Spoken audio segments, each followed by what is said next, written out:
So we've solved equations requiring multiple steps before, but we haven't done equations with variables on both sides, and that's what 2.4 is going to cover. So again, two objectives: solving equations, first of all, the variables on both sides, and also to identify equations that are identities or have no solution.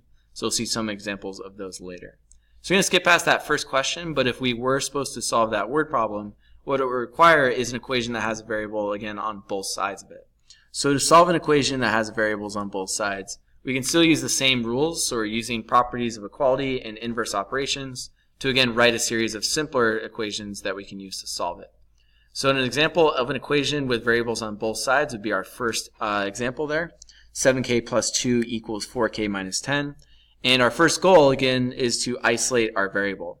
So for this, we're going to choose a side that we want that variable to stay on, and we want to remove every other variable that we see on the other side of that equation. So let's say if I want my variables to stay on the left, I'm going to try and remove the k terms from the right-hand side of this. And I can remove the k term if I start with a positive 4k by subtracting 4k from both sides. Because again, what I'm looking to do is to isolate my variables on one side of the equation and only have constants on the other side. So after subtracting 4k from both sides, I'm left with the equation 3k plus 2 equals negative 10. And now it's just like what we've seen before with our two-step solutions. I can first undo addition by subtracting 2 from both sides, and if I have 3k equals negative 12, I can divide by 3 because I start with multiplication. Dividing by 3 will isolate my variable and just be left with k equals negative 4. So the other option that I have there, notice that I isolated my variable on the left-hand side of that equation. If I wanted to isolate my variable on the other side, I could start by subtracting 7k from each side instead of subtracting 4k. So if I started in that case, I would still start with the same equation, 7k plus 2 equals 4k minus 10. But this time if I subtract 7k from both sides, it's going to cancel on the left, but I will be left with my variable terms on the right, because 4k minus 7k is going to be negative 3k. But again, I'd work through this equation the same way as before. Since it's a two-step solution, I would undo subtraction by adding 10 to both sides. And if I have negative 3k, I can divide by negative 3 on both sides to be left with my same answer. K would be a negative 4. So again, it doesn't matter if your variables are on the right or if your variables on the left. Our goal is still to combine those variables together on one side of the equation and have every other term on the other side for my solution. So we can also see word problems like this.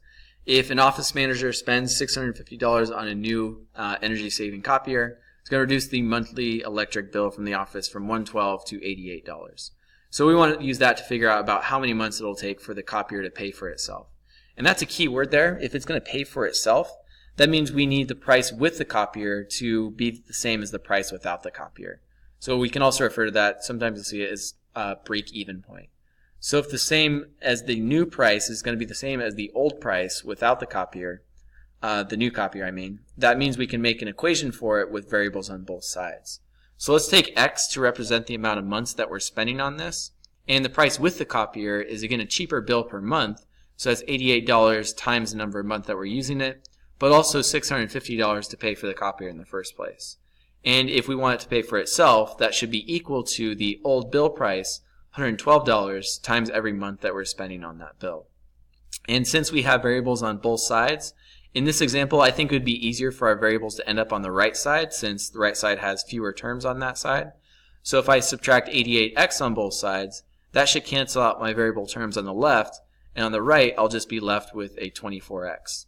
And again, left-hand side, everything canceled besides the 650.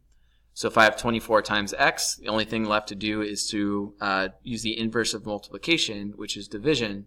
So if I divide both sides by 24, I get my answer. You can use a calculator for that. It's about 27.08, and I think 3 repeating. And since that's closest to 27 months, we can say it'll take about 27 months for that copier to be paid for. A little bit more than 27 months, but it's a pretty good estimate to say that the price will pay for itself in that time.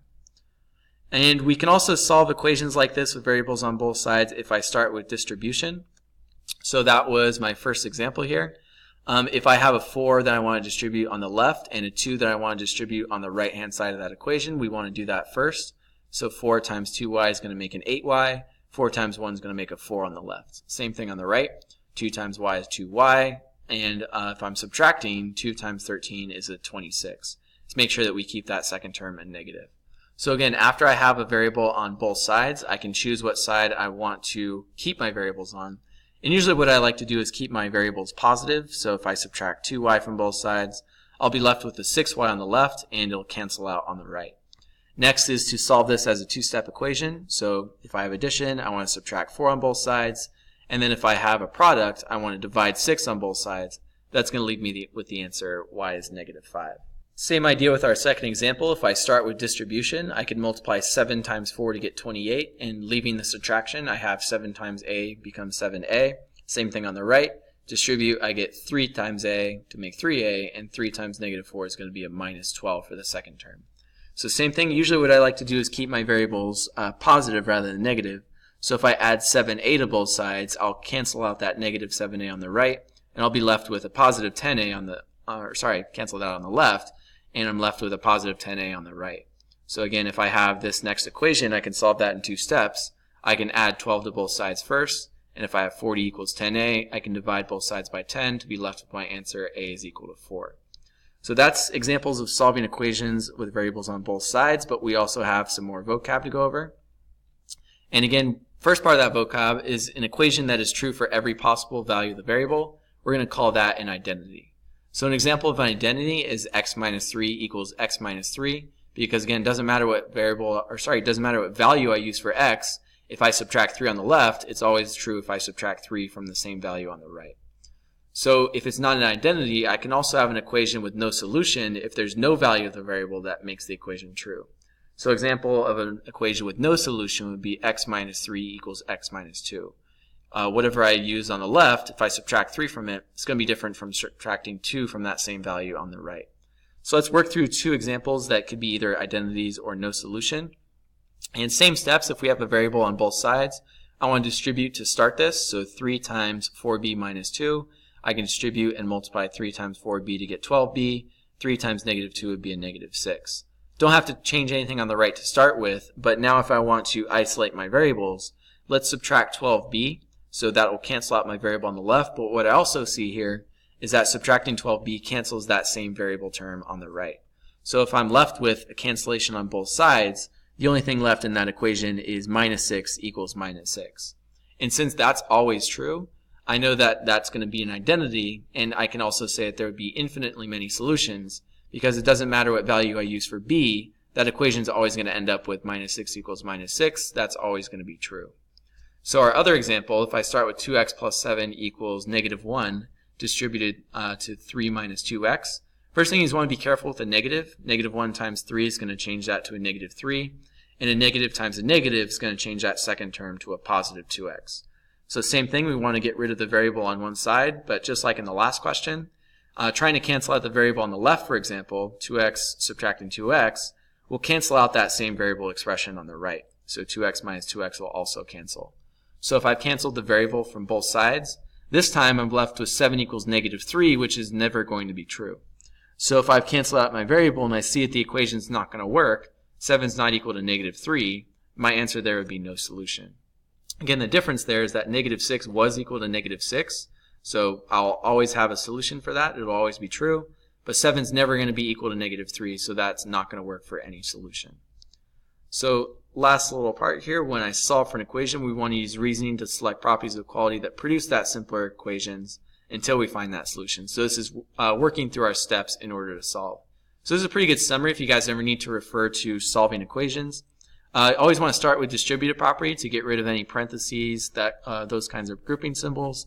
We also want to get rid of decimals and fractions. So again, think of multiplying by powers of 10 to get rid of decimals, or multiplying by common denominators to get rid of fractions.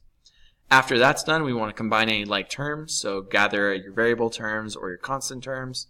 Make sure that you only have one variable on each side if you do have a variable on each side. And next, we're just going to work through those order of operations. So properties of equality, again, add, subtract, multiply, or divide the variable terms on one side of the equation, and make sure your constants are on the other. And using those same properties, again, we want to solve for the variable. And that always means to isolate so that variable terms on one side, everything else is on the other. After that, again, you can always check your solution. If you have a solution for an equation, you should be able to plug that back in for your variable, and that equation will be true. So working through these steps is a pretty good summary of how to solve any sort of equation.